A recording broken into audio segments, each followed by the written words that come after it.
Welcome to the Abundant Accountant Podcast. This is where accounting professionals just like you learn all the ways to grow their firm, sharpen their skills, and have consistent increasing sales. I cover topics such as detaching from the emotional side of the sale, having paradigm shifts in the most important part of your business, which is the nucleus of your accounting firm, sales, and how to see an objection really as an asset and stop giving away your time for free for those that don't deserve it, so you can actually get paid your value and your worth and grow your top line revenue. You'll learn tips, sales strategies, as well as hear from personal interviews from successful accounting professionals. This podcast will show you exactly the blueprint on how to create the firm and life of your dreams full of abundance.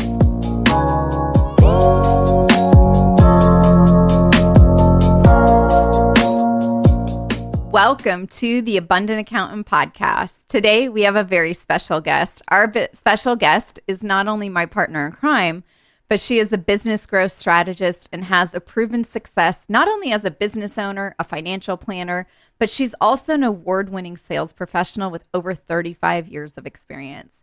And she's really learned what it takes to produce results that have been working with professionals and sales teams over the last few years to help them generate millions of dollars in new business. She's personally closed over $1.8 million in new business in just the last 12 months. And she's also passionate about teaching others how to learn to sell without being salesy. But before we welcome our special guest to the show, if you are feeling underpaid and overworked and totally burnt out from this past tax season, then keep listening. Because no matter what's happening in your firm, it's 100% possible for you to work with fewer clients, fewer hours, and get paid more money. And I know that all around you, there's firm owners, CPAs, accountants, bookkeepers working tons of hours with lots of clients and are probably scratching their heads wondering, why am I working 14, 18-hour days and yet have nothing really to show for it in my bank account or even my savings or my retirement? But that's not how we do things here at the Abundant Accountant. We show you how to create the firm you've always wanted. We show you how to bring the income and revenue that you deserve and serve only the clients that you choose who you're happy to pay you what you're worth. And so you can have the time to do other things that you're passionate about. So if you're ready to make these changes and start creating the firm that you've always dreamt of and never look back, then head on over to theabundantcall.com to book a call with myself or my partner in crime, Denise. So now let's welcome Denise to the show. Welcome, Denise, to the show. Hey, glad to be here, Michelle. Well, glad to always have my partner in crime here with me and talking about always a great, interesting, unique topic. I just got some great feedback on another episode we did. So I was like, Denise, we need to meet again and have a conversation because we are going to talk about today the hidden costs of working with higher maintenance type clients in your accounting, tax, or bookkeeping firm, but ultimately the hidden cost of your fear, because the fear is what's holding you back from getting rid of those high maintenance clients because you think they bring in all this revenue, but in reality, you probably are losing a lot of money. So thank you, Denise, for being here with me today on today's episode. It's always an honor to have you here. And before we start, I've always done your intro, but I always think it's great. And just in case no one's ever heard our previous episodes, who you are, what you do, and why you're here with me today. Yes, well, happy to share. I am Denise Mandeau. I have been an entrepreneur since I'm 20 years old and worked in the financial services industry for over 22 years. I love sales, love everything sales, and that's why I'm here with Michelle, so we can help people fall in love with sales and serve people and make lots of money. Yes. So you can serve the right people and make lots of money and go spend more time with your family and loved ones. So Denise, let's talk about some of the hidden costs of not only working with those high maintenance clients that maybe you guys have right now, but also the hidden cost of not letting them go and the fear and all of the hidden costs that are wrapped up in maybe fear of not letting go of clients, maybe the fear of not charging more because you think clients might leave you. What are some other areas, Denise, that you see fear or something hold back a firm owner? Yeah, it's interesting because I was just having a conversation with somebody today, and she's been in the industry for for over 25 years, but mostly in corporate, and she decided to go out on her own. And so when she started, she was in a networking community, and to start bringing more business in, the people that were in her community, she gave a massive discount to. And now she's regretting doing that. But at the time, it seemed like a good idea. And now she feels stuck, like she can't raise her prices with them. Yeah, and I think for a lot of the firm owners, that goes in totally hand in hand when you're working with family or where you're working with friends or you're doing these favors in the beginning when you're starting. And then you realize that you have 20 or 30 favors out there for family, friends, the kids of the families, and you feel bad thinking that now you need to up level and become a real business instead of a nonprofit. And, people do know that you are operating a for-profit business. And unfortunately, you can't do that for free. But in the beginning, it sounds like this great idea that you're just getting started and you're going to give them the hookup or whatever you want to call it.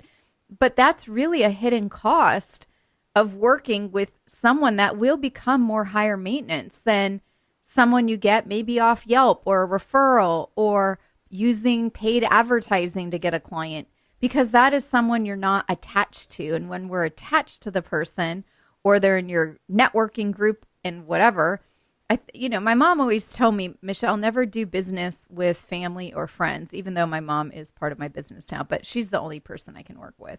It didn't work out with my dad and others that I've had help.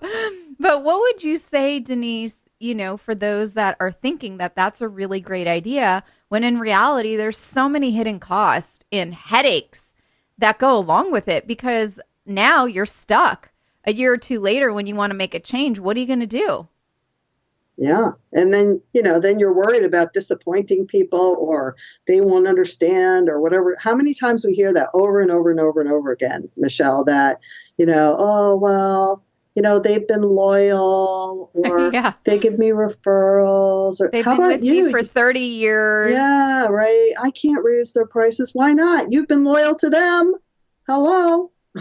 Yeah. Right? I mean, it's true, but I think each person listening, and something we teach in our 8-week sales mastery training, is you've got to think about what pro bono work you're going to do, if at all, and draw a line in the sand. So if it's like, I'm going to work with 5 of my neighbors, I'm going to prepare their taxes, and you're just going to do the bare bones for them, some compliance work, don't even give them a good deal. Just do it complimentary. And say, this is my volunteerism. This is my pro bono section. And that's it. No more.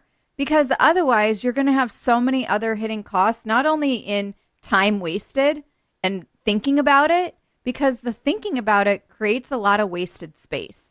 And it's just not good for anybody, especially yourself. But it's also not good for those people that you really deeply care about, which are your loved ones, your neighbors, your family, your friends, the clients that you've had for 20 or 30 years.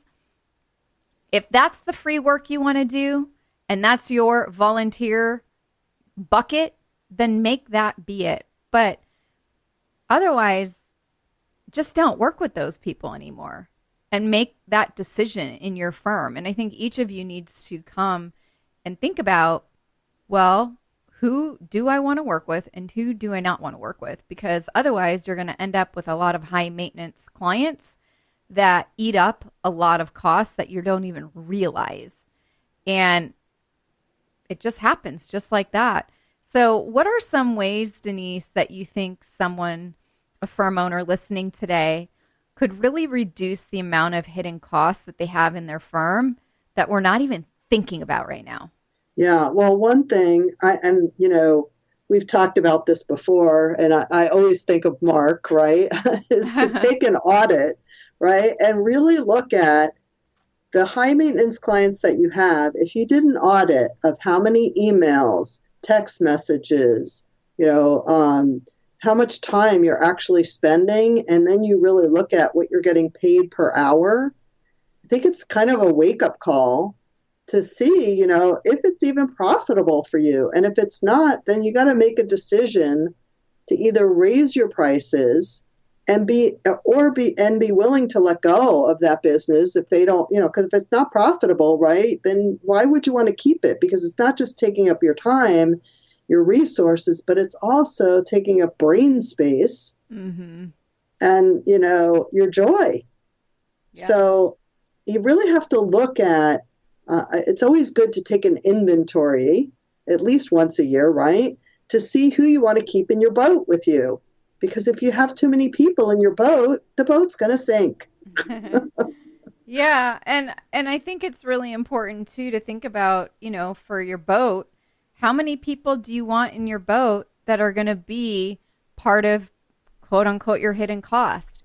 And doing an audit or an inventory and all those elements that Denise said is really important. I'm just going to repeat it in case you need to write it down because she had a few that I think a lot of us just don't even acknowledge. We just bypass it and think that it's just normal.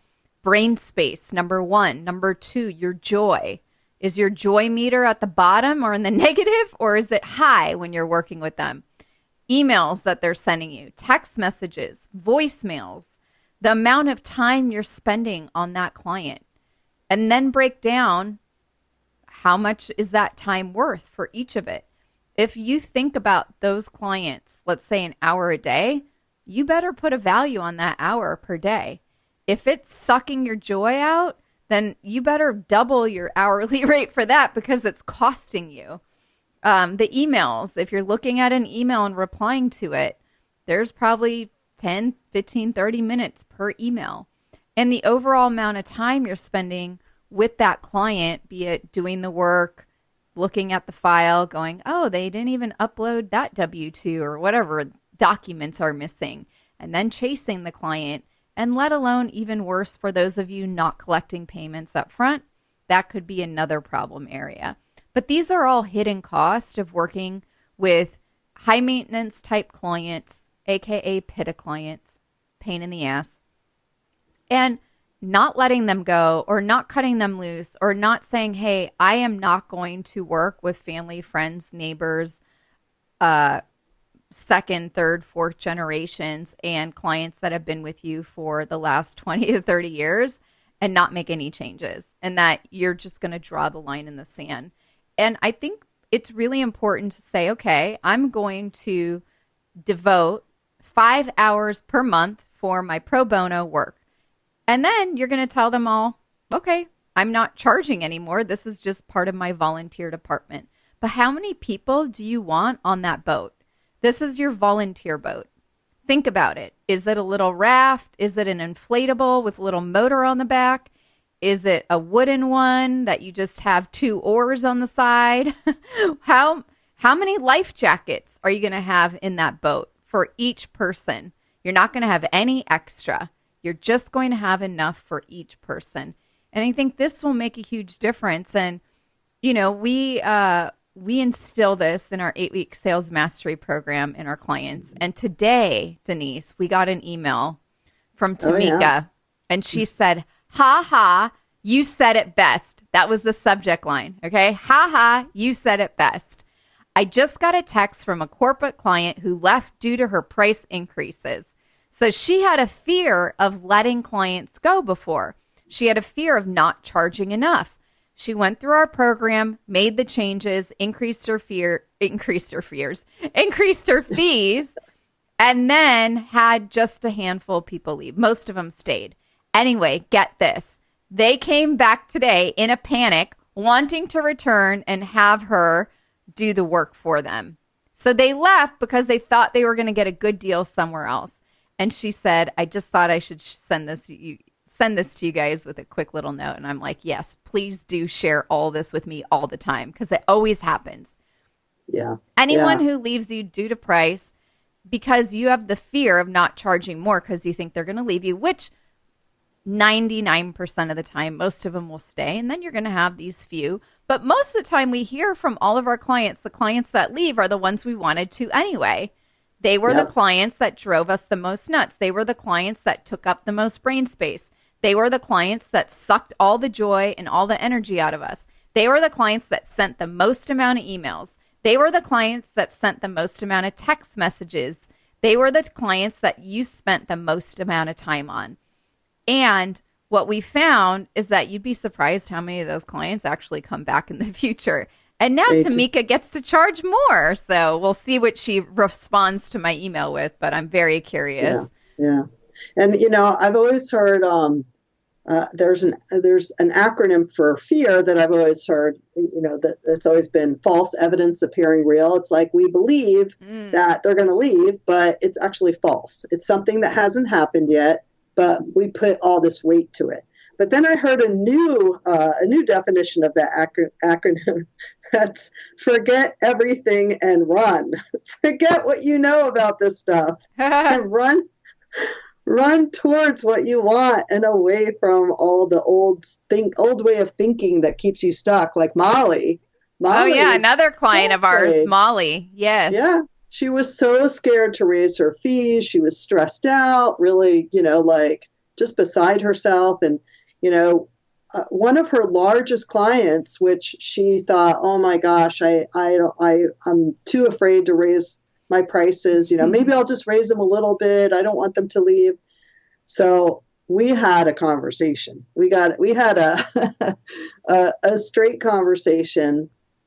She literally tripled her fees. We helped her with the language of how to do that, not to shock. You don't just do that, right? You got to do it the right way and communicate properly. So the clients go, oh yeah, that makes sense. Well, long story short, not only did the client accept her new triple monthly fees, but they thanked her and said, wow, that was a really well-written letter. Thank you. You deserve it. And I'm happy to pay you and then some.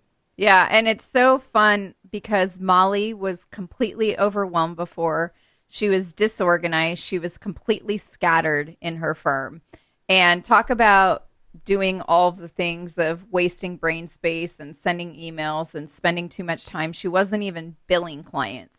And now she's getting paid before she delivers the work, which is a big change in her practice. But now she also feels less stressed about being disorganized in her practice. But not only was the most important change she made was increasing her prices and sending out a price increase letter to her existing 1040 clients, but she was able to not only take the leap of faith and work with us, but she took the leap of faith to make a big change in her firm. And she says she wished she would have done this 4 years ago. And I think that's also a massive hidden cost in your firm. When we put things off for so long, because you as the firm owner aren't making the change. And in 8 weeks, she just sent over her case study testimonial to me. And this is what it says. For some of her fees, she doubled or tripled, like Denise said in the price increase letter. But overall, her revenue is double from where it was last year at this time. And she has done a little over $20,000 of revenue in an 8-week period at the same time. And there was still a lot of tax season to go where she was generating a bulk of her revenue. However, on her monthly bookkeeping revenue, not only did she double it, but it will carry her through the rest of the year. She's going to hit her revenue goals, and all of her clients stayed with her. She didn't lose any. So if you think about the hidden cost, when I saw that from Molly, I think it was last night or the night before, I thought about the hidden cost was the fear that she didn't do anything for 4 years. So if she did an extra 20 grand, let's just say an 8-week period, there's 52 weeks in a year. I can't even do that math, but 20,000 in 8 weeks times the difference times 52 weeks times 4 years. How much money is that for Molly that was left on the table because she had a fear of making a change in her firm? or we have a fear of change just in general. And it is hard. It's not easy. And I'm so happy she made these changes now. But for those of you who are sitting on the fence of the fear of making changes, think about those hidden costs in your own firm. Where are you missing the boat? So that's what I wanted to say on that, Denise. What else do you have on the hidden costs? Because I love your acronyms. You always have something genius to say every time we talk. Denise is the queen of something golden. And I love her golden nuggets because, it's the people in your boat. How many people in your boat do you want to have as the high maintenance department group? I'm high maintenance, but I'm also high value. I'm high performing. I'm high everything. Yeah. But we're talking about the high maintenance clients that also are not bringing you the revenue, which are having the hidden cost that you are incurring in your firm by working with them. So you've got your false evidence of appearing real. That's for those who we think in the future when it's not even actually real, and we're placing the story and meaning on something that hasn't happened. And the meaning that you've created on it is probably something from your past. And how can you switch it to just forget everything and run?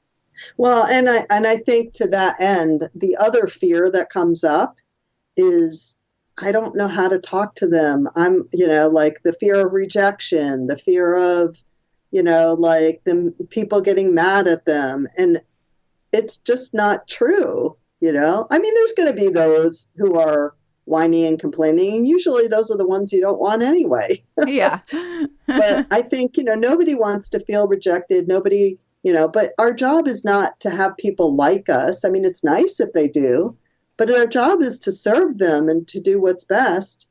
But you got to put the oxygen mask on yourself before you can help others. So you have to charge really what's your value, right? And another area where I think there's a hidden cost is people who are still stuck or still thinking that they need to charge hourly instead of charging by results.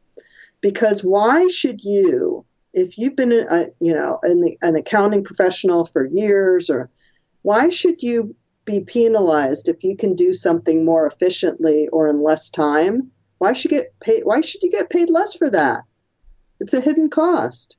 There's so many hidden costs that we could probably sit here for the next 2 hours, and then you guys will get really irritated with us. So I don't want to go too much further, but I think it's really about the takeaway from today, Denise, is doing an inventory or an audit on your high maintenance clients, your clients that take up the most time, the clients that you're terrified to lose because you think it's bringing you all your revenue. The clients that you're like, Michelle, I can't do it. I can't let them go. I mean, they've been my neighbors for 20 years. Okay, fine. How many people do you want in your pro bono boat? And tell them, hey, you know what? I've got a better deal. Don't even pay me. I'm just going to do it complimentary.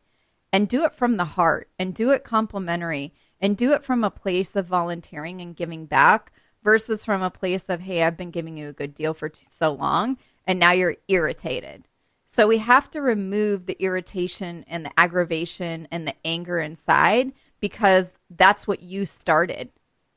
And remove that completely, because that will free up your brain space. That will bring you more joy. That will bring you less emails, less texts, and less time spending even sending $100 bill to someone when you should just do it complimentary. So I think that's the biggest takeaway that I hear from today, Denise. And for those of you listening, I think you should spend the next 10 to 20 minutes doing this inventory and really thinking about it, so you can go into the back half of this year doing something different and cleaning up and creating more space to have more abundance and joy and freedom in your life. So it is a different way of thinking. It is. It's a different way of thinking. In this case only, we want you to get out of your emotions and think logically. I know. That's a rare thing for us to actually say that. It's a rare thing. Yeah. But you have to look at the dollars and cents of things and the numbers, right? The numbers will tell the truth in this case. Yes, it will. And if you think you have a lot of hidden costs, or you don't even really know where to look for them, and if you're not really happy with where your firm is at right now, and you don't think it's really possible to work with fewer clients and fewer hours and get paid more money, then I have some news for you. It really is, because all around you, there are firm owners, CPAs, bookkeepers who have made these changes. And that's what we do here at The Abundant Accountant. So if you want us to show you how to create the firm you've always wanted, how to reduce your high maintenance clients in a graceful and thankful and generous manner, and bring in the revenue that you deserve, and only serve the clients you choose, and only have a certain amount of people on your boat who are happy to pay you exactly what you want to charge and what you're worth, and do the other things that you're passionate about, and spend the back half of this year traveling and with your family. If you're ready to make some of those changes, then you can go to theabundantcall.com and book a call with myself or Denise. And we will walk you step by step on how you can start creating the firm you've always dreamt of when you started this business. Or if you're in a job, the firm you've always dreamt of, but you've never taken the leap of faith because you have a fear of not having a paycheck every 2 weeks. So head on over to theabundantcall.com to book a call with myself or Denise, and we look forward to speaking to you.